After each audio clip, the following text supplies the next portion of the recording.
Hello good morning student ગઈકાલના લેક્ચરમાં આપણે શું શીખ્યા હતા તો કલીલોનું વર્ગીકરણ એમાં પણ કલીલોનું વર્ગીકરણ કણોના પ્રકારના આધારે એટલે એમાં સમુચ્ચિત કલીલ એસોસિએટેડ કોલોઇડ અને સાબુની સ્વૈચ્છિકરણ પ્રક્રિયા બહુ જ મોસ્ટ આઈએમપી ટોપિક છે મિશેલ ફોર્મેશન વાળો એટલે મિશેલની રચના કેવી રીતે બને સાબુનો અણુ શું છે સ્વચ્છીકરણ કઈ રીતે થાય એ તમામ થિયરી ગઈકાલના લેક્ચરમાં આપણે કવર કરી હતી આજે નવો ટોપિક છે કલીલની બનાવટ કલીલ બે પ્રકારના છે ને લાયોફિલિક લાયોફોબિક લાયોફિલિક કલીલ શું હોય તો કે લાયોફિલિક એટલે જે વિક્ષેપિત કલા છે ને વિક્ષેપણ માધ્યમ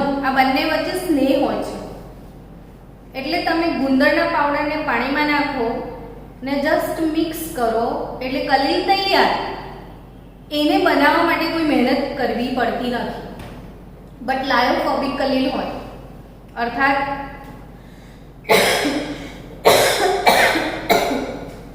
સોરી લાયોફોબિક કલીલ અર્થાત શું તો જે વિક્ષેપિત કલા અને વિક્ષેપણ માધ્યમ વચ્ચે પરસ્પર આકર્ષણ જ ના હોય બંને એકબીજાને ધિક્કારે અને એવા લોકોને મિક્સ કરીને કલીલ બનાવવાનો છે તો એ થોડીક અઘરી વાત છે એટલે એ ટાઈપના જે કલીલ છે લાયોફોબિક કલીલ એને બનાવવા માટે થોડી વાર લાગતી હોય છે આપણે આજે શીખવા જઈ રહ્યા છીએ કલીલોની બનાવટ એમાં કલીલોની બનાવટ માટે ભૌતિક પદ્ધતિ પણ વપરાય છે અને રાસાયણિક પદ્ધતિ પણ વપરાય છે એમાંની તમારી ટેક્સ્ટબુકમાં શરૂ થાય છે ટોપિક પહેલો રાસાયણિક પદ્ધતિ રાસાયણિક પદ્ધતિથી કલીલ બનાવવા માટેની જે એની પેટા પદ્ધતિઓ છે તે આપી છે ભાઈ કેમિકલ મેથડ્સ તો કઈ કઈ રાસાયણિક પદ્ધતિઓ યુઝ કરી શકાય તો એમાંનું પહેલું છે ડબલ ડીકમ્પોઝિશન એટલે દ્વિવિઘટન તો દ્વિવિઘટન માટે આર્સેનિયસ ઓક્સાઇડમાં હાઇડ્રોજન સલ્ફાઇડની રાસાયણિક પ્રક્રિયાથી અહીંયા સોલ બને છે આ જે સોલ છે એ સોલ છે આર્સેનિયસ સલ્ફાઇડનો સોલ આર્સેનિયસ સલ્ફાઇડનો સોલ બાળકો આ ફોર્મ્યુલા યાદ રાખજો આર્સેનિયસ સલ્ફાઇડ માટે કારણ કે આગળ આમાં કલીલોનું સ્કંદન એવો ટોપિક આવશે ત્યારે આ કલીલનું સ્કંદન માટે અસરકારક આયન કયો આવા પ્રશ્નો પૂછાશે ત્યારે યાદ રાખવું પડશે એટલે જસ્ટ આ નામ યાદ રાખજો કે આર્સેનિયસ સલ્ફાઇડ જે છે અને એ ઋણ વીજભારિત કલીલ છે આવું યાદ રાખજો અત્યારે આ કેવો કલીલ છે ઋણ વીજભારિત કલીલ છે હવે તમને એમ થાય કે આ જે ટોપિક છે મેડમ એ અમને કેવી રીતે પૂછાશે તો કે બે રીતે પૂછાઈ શકે થિયરી ના ક્વેશ્ચન બે રીતે પૂછાય કે કલીલ બનાવવાની રાસાયણિક પદ્ધતિઓ પર નોંધ લખો તો 2 માર્ક્સનો આ પ્રશ્ન બની જશે પણ જો એ રીતે ના પૂછાય તો આ ટોપિક MCQ માં પણ આવે જ છે હવે MCQ માં પ્રશ્ન આ રીતે બનશે કે તમને 4 ઓપ્શન આપ્યા હોય આવી રીતે 4 ઇક્વેશન્સ આપશે અને એવું પૂછશે કે નીચેના પૈકી કઈ પદ્ધતિ દ્વિવિઘટન છે અથવા એવું MCQ બની શકે કે આર્સેનિયસ સલ્ફાઇડનો સોલ કઈ પદ્ધતિ દ્વારા બનાવી શકાય છે તો અહીંથી ઝીણા ઝીણા MCQ પડવાના ચાન્સીસ ઘણા બધા છે એટલે આ ટોપિકને આપણે કવર કરવો જ પડે કોમ્પિટિટિવ લેવલે પણ અને બોર્ડ લેવલે પણ તો રાસાયણિક પદ્ધતિઓમાંની પહેલી પદ્ધતિ છે દ્વિવિઘટન અને દ્વિવિઘટન પદ્ધતિમાં આર્સેનિયસ સલ્ફાઇડનો સોલ છે આર્સેનિયસ સલ્ફાઇડનો સોલ As2S3 તો આ આર્સેનિયસ સલ્ફાઇડનો સોલ કઈ પદ્ધતિથી બને છે દ્વિવિઘટન પદ્ધતિથી તો આર્સેનિયસ ઓક્સાઇડની પ્રક્રિયા હાઇડ્રોજન સલ્ફાઇડ સાથે લીધી છે ઓક્સાઇડમાં સલ્ફાઇડ ઉમેરવાનો છે તો હાઇડ્રોજન સલ્ફાઇડ ડબલ ડીકમ્પોઝિશન દ્વિવિઘટન અહીંયા આનું પણ વિઘટન છે અને આનું પણ વિઘટન છે હવે આવે છે ઓક્સિડેશન ઓક્સિડેશન પદ્ધતિથી આ સોલ બન્યો છે કયો? સલ્ફર સોલ બન્યો છે. સલ્ફર સોલ છે. કયો સોલ છે આ? સલ્ફર સોલ. આ પણ ઋણભારિત સોલ છે. તો સલ્ફરનો સોલ હોય, રબરનો સોલ હોય, ગોલ્ડનો સોલ હોય, આ બધા ઋણ વીજભારિત કલીના ઉદાહરણ છે. તો આ સલ્ફર સોલ જે છે એ ઓક્સિડેશન દ્વારા બને છે. અહીંયા સલ્ફર ડાયોક્સાઇડ વાયુની હાઇડ્રોજન સલ્ફાઇડ સાથેની પ્રક્રિયાથી શું મળે છે? સલ્ફર સોલ. આ પદ્ધતિનું નામ શું છે? ઓક્સિડેશન. ઓક્સિડેશન કેમ? તો કે જો અહીંયા જો H2S માં જે સલ્ફર છે એ સલ્ફરનો ઓક્સિડેશન આંક -2 છે. અહીંયા સલ્ફરનો ઓક્સિડેશન આંક 0 છે. એટલે આ જે સલ્ફરનો ઓક્સિડેશન આંક 0 છે, -2 થી 0, અહીંયા આ સલ્ફર ઓક્સિડાઇઝ થઈને બન્યો છે. એટલે આનું શું નામ રાખ્યું છે? ઓક્સિડેશન. હવે રિડક્શન. તો રિડક્શન એટલે ઓરમ સોલ. આ ગોલ્ડ સોલ છે. તો ગોલ્ડ એટલે ઓરમ. ગોલ્ડનો જે સોલ છે એ રિડક્શન મેથડથી બન્યો છે. ઓરમ ક્લોરાઇડ તમને દેખાય છે અહીંયા. ઓરમ ક્લોરાઇડમાં ઓરમનો ઓક્સિડેશન આંક +3 છે. ને અહીં આગળ ઓરમનો ઓક્સિડેશન આંક 0 બનશે. એટલે +3 થી 0 બની રહ્યો છે. એટલે અહીંયા +3 થી 0 શું થયું? એનું રિડક્શન. એટલે આ પદ્ધતિનું શું નામ છે? રિડક્શન. એટલે રિડક્શન મેથડથી ઓરમ સોલ બનાવ્યો છે. અહીંયા સલ્ફાઇડના ઓક્સિડેશન મેથડથી સલ્ફર સોલ બન્યો છે. તો આ ઓક્સિડેશન, આ રિડક્શન. જળ વિભાજન. તમને ખ્યાલ છે કે ઓક્સિડેશન આંક 3 થી 0, ઓક્સિડેશન આંકમાં ઘટાડો થાય તો એને આપણે શું કહેતા હોઈએ છીએ? રિડક્શન. ને આ -2 થી 0, ઓક્સિડેશન આંકમાં શું થઈ રહ્યો છે? વધારો. એટલે આ પ્રોસેસ કઈ છે? ઓક્સિડેશન. તો હાઇડ્રોજન સલ્ફાઇડનું અહીંયા ઓક્સિડેશન થઈને સલ્ફર સોલ મળે છે, જ્યારે ઓરમ ક્લોરાઇડનું અહીંયા રિડક્શન થઈને ઓરમ સોલ મળે છે. તો ઓરમ ક્લોરાઇડનું રિડક્શન કરવા માટે સામે ઓક્સિડાઇઝિંગ એજન્ટ એટલે આ રિડક્શન કરતા નાખ્યું છે, જેનું પોતાનું ઓક્સિડેશન થાય છે. ને ઓર્ગેનિક કેમિસ્ટ્રીમાં તમે ભણ્યા જ છો કે આલ્ડીહાઇડનું ઓક્સિડેશન થાય તો કાર્બોક્સિલિક એસિડ મળે છે. જો ફોર્માલ્ડીહાઇડ એનું ઓક્સિડેશન થયું છે તો ફોર્માલ્ડીહાઇડ, આલ્ડીહાઇડનું ઓક્સિડેશન થાય તો કાર્બોક્સિલિક એસિડ મળે છે. આલ્ડીહાઇડના ઓક્સિડેશનથી શું મળે છે? Carboxylic acid. એટલે આ મિથેનાલ છે તો મિથેનોઇક એસિડ અને પાણી. તો આ રેડોક્સ પ્રક્રિયા છે. એકચ્યુઅલી આનો રિડક્શન થાય છે, આનો ઓક્સિડેશન થાય. બટ આપણે સોલ ગોલ્ડ બનાવ્યો છે એટલે ફક્ત ગોલ્ડ પર ફોકસ કરીએ તો આ મેથડનું નામ થઈ જશે રિડક્શન. હવે જળ વિભાજનની વાત કરીએ તો કશું જ નથી. Fe ક્લોરાઇડ, ફેરિક ક્લોરાઇડના દ્રાવણમાં પાણી નાખ્યું છે. જુઓ, જળ વિભાજન એટલે શું? પાણી ઉમેરવાની પ્રક્રિયા. તો ફેરિક ક્લોરાઇડના દ્રાવણમાં પાણી ઉમેરવાથી જે સોલ મળે છે આ પ્રોસેસને જળ વિભાજન કહેવાય છે. અને ફેરિક હાઇડ્રોક્સાઇડ બનશે. ફેરિક ક્લોરાઇડના દ્રાવણમાં પાણી ઉમેરવાથી શું મળે છે? Ferric hydroxide. તો આ જે સોલ છે આ સોલ ધન વીજભારિત સોલ છે. ફેરિક હાઇડ્રોક્સાઇડનો સોલ કેવો છે બાળકો?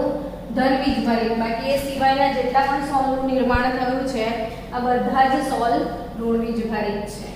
તો હવે ફરીથી એકવાર રિવાઇઝ કરી લઈએ કે આ ચાલુ છે ને કલીલની બનાવટ. કલીલની બનાવટ માટેની કઈ પદ્ધતિ હતી? રાસાયણિક પદ્ધતિ. રાસાયણિક પદ્ધતિમાં પહેલું કયું આવે છે? દ્વિવિઘટન. દ્વિવિઘટનથી તમે કયો સોલ બનાવ્યો છો? આર્સેનિયસ સલ્ફાઇડ. બીજું છે ઓક્સિડેશનથી કયો સોલ બનાવ્યો છે? સલ્ફરનો સોલ. રિડક્શનથી કયો સોલ બનાવ્યો છે? ઓરમ સોલ. અને જળ વિભાજનથી કયો સોલ બને છે? તો ફેરિક ક્લોરાઇડનો સોલ. ઓકે, નેક્સ્ટ મેથડ છે બાળકો કલીલોની બનાવટમાં. પહેલી પદ્ધતિ આપણે શીખ્યા રાસાયણિક પદ્ધતિ. એના પછીની બીજી પદ્ધતિ છે વિદ્યુતીય વિઘટન, ડિસઇન્ટિગ્રેશન, અથવા એને બ્રીડિંગ આર્ક મેથડ યા તો બ્રેડિંગ ચાપ મેથડ, બ્રીડિંગ આર્ક મેથડ અથવા બ્રેડિંગ ચાપ મેથડ કહી શકાય. નામ જ કીધું છે ને વિદ્યુતીય વિઘટન, તો આનો અર્થ શું વાપર્યું હશે? વિઘટન કરવા માટે વિદ્યુત વાપરી હશે. વિદ્યુત એટલે ઇલેક્ટ્રિક કરંટ વડે વિઘટન કર્યું છે. હવે કઈ રીતે પરફોર્મ કરવાનું છે આ મેથડ એ શીખીએ. જુઓ, આ મેથડ વડે ધાતુના સોલ બનાવી શકાય છે. અહીંયા મેં લખ્યું છે કે ગોલ્ડ, સિલ્વર યા તો પ્લેટિનમ ધાતુઓ જે છે એ ધાતુના તમને કલીલમય સોલ બનાવવા હોય તો આ મેથડ તમે વાપરી શકો છો. ધારો કે મારે ગોલ્ડ ધાતુનો કલીલમય સોલ બનાવવો છે, તો એના માટે આ જે મેં લીધું છે પહેલું પાત્ર, એમાં બરફ ભરી દેવાનું અને સ્ટેન્ડ પર બીજું પાત્ર મૂકી દેવાનું. તો અહીં આગળ સ્ટેન્ડ પર આપણે એક પાત્ર મૂકી દીધું છે.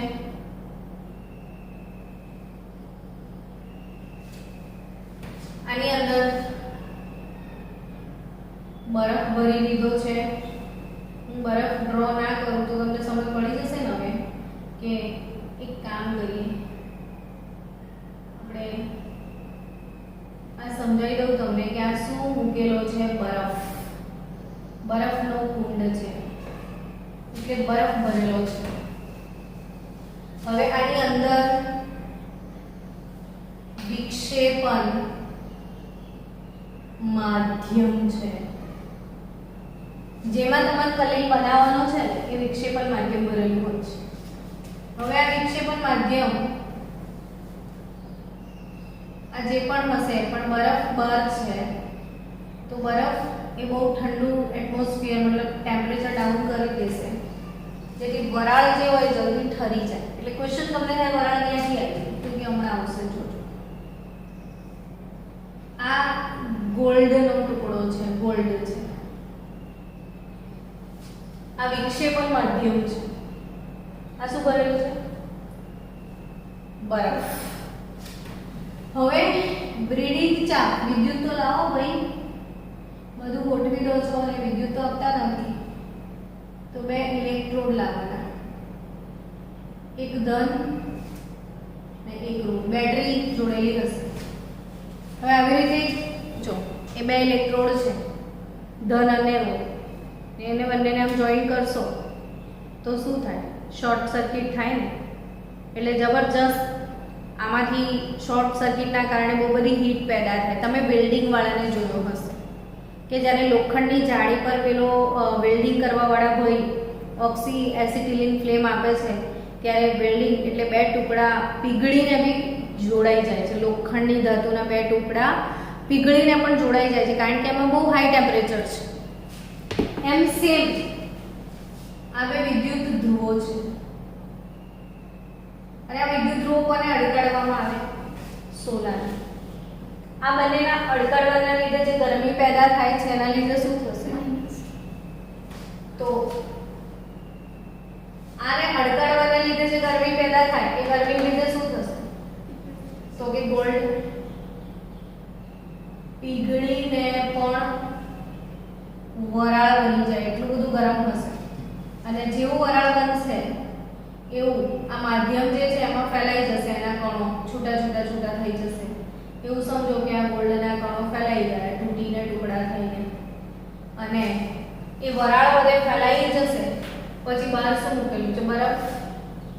એટલે જે ફેલાયેલી વરાળ એ ધીરે ધીરે ઠંડી પડી જશે, ને ઠંડી પડ્યા પછી જે કલીલ કણો છે એનું સંઘનન થઈને કલીલની પેલું કહેવાય ને 1 નેનોમીટર થી 1000 નેનોમીટરના જે કણો, નાના નાના કણોમાં પહેલા છવાઈ જશે આવી રીતે.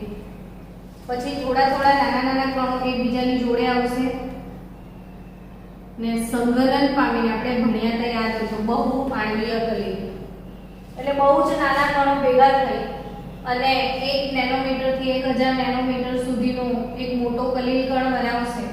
ને આ રીતે બ્રીડિંગ આર્ચ મેથડથી ગોલ્ડ, સિલ્વર અને પ્લેટિનમ ધાતુ જે છે એનું કલીલ બનાવી શકાય છે. જો સિમ્પલ મેથડ છે, ફરી રિવાઇઝ કરાવી દઉં કે આ એક પાત્ર છે, પાત્રમાં શું ભરેલું છે? બરફ ભર્યો છે. એના ઉપર એક બીજું પાત્ર મૂક્યું છે જેમાં પરિક્ષેપણ માધ્યમ છે. હવે માધ્યમમાં શું લીધું હતું આપણે? સોનાનો એક મોટો ટુકડો લીધો હતો. અહીંયા વિદ્યુત ચાપ છે બંને ચાપને અહીંયા અડાડીશું ને એટલે બહુ હેવી ગરમીના કારણે સોનાની ધાતુ આખી પીગળીને વરાળ બની જશે ને આ વરાળના કણો આખા માધ્યમમાં ફેલાઈ જશે. પરંતુ બહાર બરફ છે એટલે વરાળના કણો ઠરી જશે. નાના નાના કણો જે ઠરી ગયેલા છે એ ફરી એકબીજાની નજીક આવી અને કલીલ કણોની હદમાં ફેરવાશે ને આ રીતે તમને ગોલ્ડ, સિલ્વર કે પ્લેટિનમનો કલીલ મેળવી શકાય છે. અને આ જે સોલ છે ને એ કઈ પદ્ધતિ તમે વાપરી? વિદ્યુતીય વિઘટન ને બ્રીડિંગ નામના વૈજ્ઞાનિકે આપેલી એટલે આ બ્રીડિંગ ચાપ મેથડ પણ કહેવાય. બ્રીડિંગ ચાપ મેથડ પણ કહેવાય. ચલો નેક્સ્ટ પદ્ધતિ તરફ જઈશું. આ ત્રીજી પદ્ધતિ છે બાળકો કલીલ બનાવવાની. ત્રીજી પદ્ધતિ છે પેપ્ટીકરણ. પેપ્ટીકરણ પદ્ધતિ એટલે શું? તો કે જે અવક્ષેપ છે એ અવક્ષેપને કલીલ કણોમાં રૂપાંતરિત કરવાની કળા. હવે આપણે સમજીએ કે એટલે શું. આપણે એકદમ વિધિવત શરૂ કરીએ કે ધારો કે FeOH થ્રાઇસ નો સોલ બનાવવાની ઈચ્છા છે. શેનો સોલ બનાવવો છે? FeOH thrice. હવે આ FeOH થ્રાઇસ નો સોલ બનાવવો છે કે બી પેપ્ટીકરણ પદ્ધતિથી મારે બનાવવો છે. તો શું કરું વિદ્યાર્થીઓ કે એની મેથડનું પહેલા નામ સમજો કે અવક્ષેપને કલીલ કણોમાં રૂપાંતરિત કરવાની કળા. આનો અર્થ એ થાય કે મારું પહેલું જે સ્ટેપ છે, ફર્સ્ટ સ્ટેપ, એમાં મારે શું કરવું પડે? તો કે FeOH થ્રાઇસ ના અવક્ષેપ લાવવા પડે. FeOH થ્રાઇસ ના શું લાવવા પડે બાળકો? અવક્ષેપ લાવવા પડે. હવે આ FeOH થ્રાઇસ ના અવક્ષેપ તો જળ વિભાજનથી પણ મળી શકે છે. ફોર એક્ઝામ્પલ, હું FeCl3 ના દ્રાવણમાં પાણી નાખી દઉં. હમણાં થોડીક વાર પહેલા આપણે જળ વિભાજન વાળી મેથડ શીખ્યા હતા કે ભાઈ FeCl3 ના દ્રાવણમાં 3H2 ઉમેરું, જળ વિભાજન કરું એટલે ધારો કે મને આના અવક્ષેપ મળી જાય છે. અથવા હું FeOH થ્રાઇસમાં એના અવક્ષેપ લાવવા માટે ધારો કે મારી પાસે Fe નું કોઈ બી દ્રાવણ છે, ફેરસ સલ્ફેટ છે કે ફેરસ ક્લોરાઇડ છે કે ફેરિક નાઇટ્રેટ છે, whatever the salt of Fe, ધારો કે હું એમાં NaOH નાખી દઉં તો પણ મને FeOH થ્રાઇસના અવક્ષેપ મળી જશે. એટલે લેબની અંદર કોઈ બી બે સોલ્ટ ભેગા કરીને પહેલા હું FeOH થ્રાઇસના અવક્ષેપ લઈ લઉં. મારો ગોલ શું છે? FeOH થ્રાઇસના અવક્ષેપ લાવવા પડે. એટલે ટેસ્ટ ટ્યુબની અંદર ફેરિક ક્લોરાઇડના જળ વિભાજનથી મેં આ FeOH થ્રાઇસના અવક્ષેપ લઈ આવી છું. શું કર્યું છે? FeOH થ્રાઇસના શું લઈ દીધા આપણે? અવક્ષેપ. એટલે આના અવક્ષેપ ક્રિએટ કરો. કોઈ પણ બે Fe નો કોઈ બી ક્ષાર લઈ લો, એમાં NaOH એવું કંઈ પણ નાખી દો અથવા FeCl3 ના જળ વિભાજનથી પણ FeOH થ્રાઇસના અવક્ષેપ આવી જશે. હવે આ જે અવક્ષેપ આયા છે એ FeOH થ્રાઇસના છે એટલે એમાં Fe+3 ને OH- આ ધન આયન ને આ ઋણ આયન છે. હવે ધન આયન અથવા ઋણ આયન બેમાંથી કશું કોમન હોવું જોઈએ. કાં તો ધન આયન સાથે કોમન હોવું જોઈએ કાં તો ઋણ આયન સાથે કોમન હોય એવો વિદ્યુત વિભાજ્ય અહીંયા પસંદ કરવામાં આવે છે. ધારો કે મેં અહીંયા લઈ લીધો FeCl3.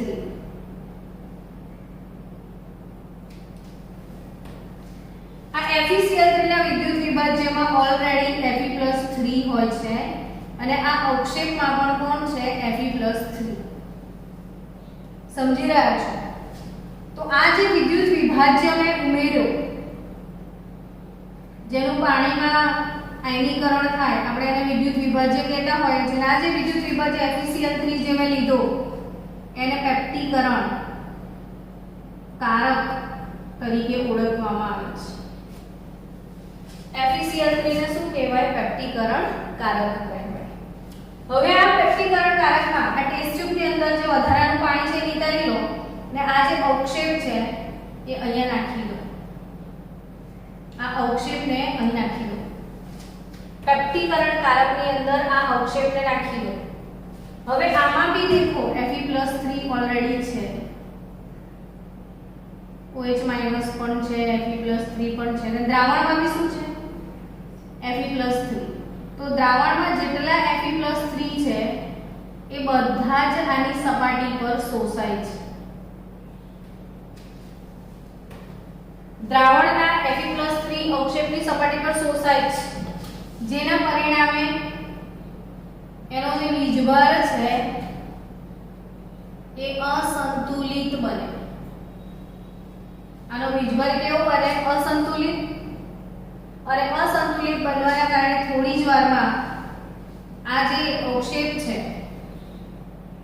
આ પેપ્ટીકરણ કારક FeCl3 જે છે એમાં તૂટીને નાના નાના કણોમાં ફેરવાઈ જશે। એટલે અવક્ષેપ તૂટીને નાના નાના કણોમાં આવી ગયો તો આપણે અહીંયા શું લખ્યું હતું? અવક્ષેપને કલીલ કણોમાં રૂપાંતરિત કરવાની કળા, એનું નામ શું છે? પેપ્ટીકરણ। તો ફરી એકવાર સમજાવું કે પેપ્ટીકરણ મેથડથી સોલ્વ કઈ રીતે બનાવાય? તો તમારે જેનો પણ સોલ્વ બનાવવો છે એના અવક્ષેપ લઈ આવો। જેનો પણ સોલ્વ બનાવવો છે એના શું લઈ આવો? અવક્ષેપ। અવક્ષેપ લાયા પછી વિક્ષેપણ માધ્યમ પસંદ કરવું પડે। જે વિક્ષેપણ માધ્યમ છે એને વિદ્યુત વિભાજ્ય અથવા શું કહીશું? પેપ્ટીકરણ કારક। આ પેપ્ટીકરણ કારક જે આપણે પસંદ કરીએ છીએ, સિલેક્ટ કરીએ છીએ, એની ખાસિયત શું? તો કે એનો કાં તો ધન આયન અથવા એનો કાં તો ઋણ આયન, એ અવક્ષેપના ધન આયન કાં તો ઋણ આયન સાથે કોમન હોવો જોઈએ। ધારો કે મેં અહીંયા NaOH લીધો હોત તો OH- મને કોમન મળી જતા, તો આ પણ પેપ્ટીકરણ કારક તરીકે ચાલી જાય। એટલે અહીંયા કારક તરીકે કેવી પસંદગી થાય? તો કે કાં તો ધન આયન કાં તો ઋણ આયન કોમન હોવો જોઈએ। પછી આ અવક્ષેપને આની સપાટી પર નાખી દેવામાં આવે છે, એટલે આનો ધન આયન ને આનો ધન આયન બંને કોમન છે। એટલે આમાં જેટલા ધન આયન છે અવક્ષેપની સપાટી પર અધિશોષણ પામે છે। આના ધન આયનો અવક્ષેપની સપાટી પર શું થાય છે? અધિશોષણ પામે છે। પરિણામે વીજભાર કેવો થઈ જશે? અસંતુલિત, વધારે પડતો ધન થઈ ગયો।